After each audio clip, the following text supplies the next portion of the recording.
प्रश्न विचारतो की देवेंद्र फडणवीसला टार्गेट कोण करेल, कोणाला फायदा आहे देवेंद्र फडणवीसला टार्गेट केल्यामुळे? जसं तुम्ही म्हणालात फक्त आणि फक्त टार्गेट एकच देवेंद्र फडणवीस, ही देवेंद्र फडणवीसची जी काही शक्ती आहे, लोकांचं प्रेम आहे, हे कोणाला समजतं, ते कोणाला घातक वाटतं, देवेंद्र फडणवीसमुळे कोणाला धोका आहे हे आपल्या सगळ्यांना माहिती आहे. त्यामुळे इकोसिस्टम कोण चालवत आहे हे देखील आपल्याला माहिती आहे.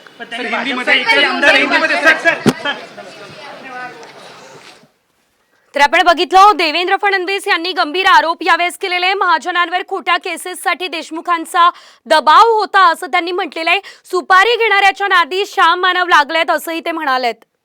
त्या केसेसमध्ये जेव्हा जेव्हा आम्ही गेलो नाही त्यावेळी आमच्यावर वॉरंट निघाले. आम्ही जाऊन त्या ठिकाणी सांगितलं आम्ही हजर झालो तर ते वॉरंट रद्द होतात. पण मी काही त्यांना दोष देणार नाही. मागच्याही वेळी उपोषणाच्या शेवटी ते माझ्या आईवर बोलले होते. मग नंतर त्यांनी माफी पण मागितली आणि सांगितलं की जरा उपोषणाने माझ्या डोक्यावर परिणाम झाला होता किंवा मला त्रास झाला होता, त्यामुळे मी रागारागात बोललो. आपण असं समजूया की आता उपोषणामुळे पुन्हा त्यांचा संताप झाला आणि ते या संदर्भात बोलले. एवढंच सांगतो ही एक नॉर्मल प्रक्रिया आहे.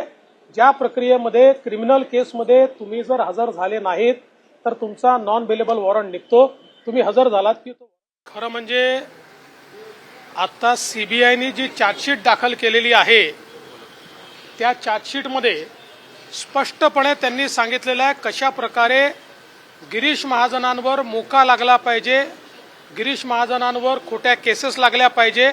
याकरता वारंवार गृहमंत्री म्हणून अनिल देशमुख यांनी त्या ठिकाणी दबाव टाकला आणि हे गुन्हे दाखल करायला लावले.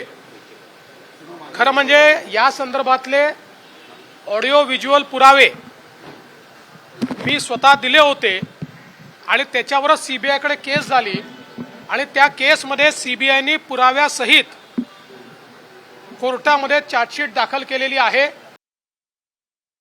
उद्धव ठाकरेंबद्दल काय बोलतायत, ते पवार साहेबांबद्दल काय बोलतायत,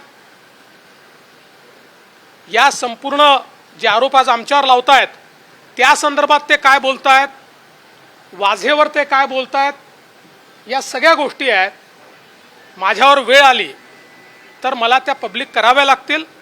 मी अशा प्रकारचं राजकारण करत नाही. पण रोज जर कोणी खोटं बोलून या ठिकाणी नरेटिव्ह सेट करण्याचा प्रयत्न करत असेल तर त्यांनी एवढं लक्षात ठेवावं, देवेंद्र फडणवीस पुराव्याशिवाय कधीच बोलत